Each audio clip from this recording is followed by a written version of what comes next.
আপনি যদি চান যে ২৪ ঘন্টার ভিতরে আপনার মনের আশা পূর্ণ হোক, আপনার দারিদ্রতা দূর হয়ে যাক, জীবনের সচ্ছলতা আসুক, আপনার ধন সম্পদ বেড়ে যাক, তাহলে আজ বুধবার দিন অথবা রাত্রে আল্লাহ তাআলার এই শক্তিশালী নামটি শুধু আপনারা ২১ বার পড়েন। তারপর দেখুন চারদিক থেকে সুসংবাদ কিভাবে আসতে শুরু করে। আমি আল্লাহর কসম করে বলছি ভাই, ভিডিওতে বলা প্রত্যেকটা পয়েন্ট মেনে যদি আমল করতে পারেন, আল্লাহর কসম করে বলছি ২৪ ঘন্টার ভিতরে আপনার মনের আশা পূর্ণ হবে। ভিডিওটা টেনে দেখবেন না, তাই না টেনে সম্পূর্ণ ভিডিওটি দেখুন। আর যারা চ্যানেলটি সাবস্ক্রাইব করেননি, দয়া করে চ্যানেলটি সাবস্ক্রাইব করে পাশে থাকবেন।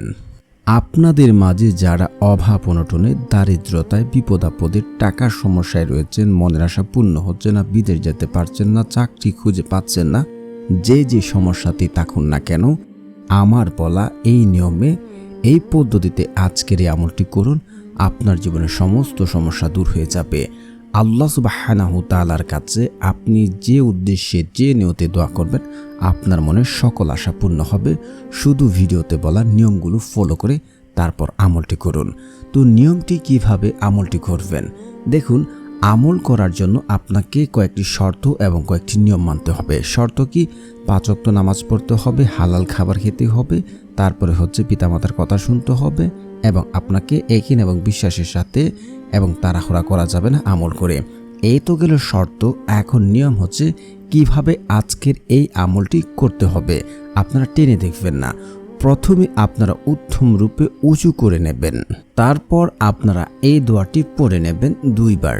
আল্লাহুম্মা ইন্নী আসআলুকা বিআন্না লাকাল হামদু লা ইলাহা ইল্লা আনতাল মান্নান বাদিউস সামাওয়াতি ওয়াল আরদ ইয়া জাল জালালি ওয়াল ইকরাম ইয়া হাইয়ু ইয়া কাইয়্যুম। আমি আবার পড়ছি, আল্লাহুম্মা ইন্নী আসআলুকা বিআন্না লাকাল হামদু লা ইলাহা ইল্লা আনতাল মান্নান বাদিউস সামাওয়াতি ওয়াল আরদ ইয়া জাল জালালি ওয়াল ইকরাম ইয়া হাইয়ু ইয়া কাইয়্যুম।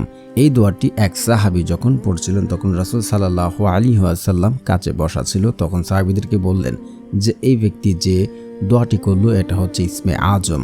আর ইসমে আজম পড়ে আল্লাহ তাআলার কাছে যদি কেউ আল্লাহ তাআলাকে ডাকে, আল্লাহ তাআলার কাছে কিছু চায়, আল্লাহ তাআলা তার চাওয়া পূর্ণ করে দেন। অবশ্যই আপনার এই দোয়াটি পড়ে নেবেন। তারপরে হচ্ছে আপনারা পড়বেন ইস্তিগফার। এইভাবে পড়তে হবে, আস্তাগফিরুল্লাহ আস্তাগফিরুল্লাহ আস্তাগফিরুল্লাহ। এইভাবে আপনারা 11 বার ইস্তিগফার পড়ে নেবেন। ইস্তিগফারে বহু ফজিলত রয়েছে, আপনার জীবনের সমস্ত সমস্যাই দূর হয়ে যাবে ইনশাআল্লাহ। তারপর হচ্ছে আপনারা রাসূল সাল্লাল্লাহু আলাইহি ওয়াসাল্লামের উপরে দুরূদ পড়বেন, কারণ দুরূদ না পড়লে আপনার দোয়া কবুল হবে না। আপনারা ছোট দুরূদটা 3 বার পড়ে নেবেন, সাল্লাল্লাহু আলাইহি ওয়াসাল্লাম, সাল্লাল্লাহু আলাইহি ওয়াসাল্লাম, সাল্লাল্লাহু আলাইহি ওয়াসাল্লাম। তারপর আপনারা একবার সূরা ফাতিহা এবং 3 বার সূরা ইখলাস পড়ে নেবেন। তারপর আল্লাহ তাআলার এই শক্তিশালী নামটি 21 বার পড়ে নেবেন।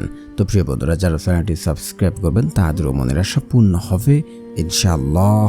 আল্লাহ সুবহানাহু তাআলার সেই শক্তিশালী নামটি হচ্ছে ইয়া কাবিয়্যু ইয়া কাবিয়্যু ইয়া কাবিয়্যু। এভাবে পড়ে 2 হাত তুলে আল্লাহ তাআলার কাছে কায়মনোবাক্যে কান্নাকাটি করে 2 চোখের পানি ফেলে যদি চাইতে পারেন, আল্লাহর কসম করে বলছি আপনার দোয়া কবুল হবে। আপনি যা চান তাই পাবেন। তারপর আপনি দোয়া শেষ করে যদি নিজে নিজে শিওর হন যে আমার দোয়া কবুল হবে, আমার দোয়া কবুল হয়েছে, আল্লাহ শুনেছে, আপনার দোয়া কবুল হবে। হাদিস আছে, বান্দা আল্লাহর প্রতি যেমন ধারণা রাখেন, আল্লাহ ঠিক তার সাথে তেমন আচরণ করে থাকেন।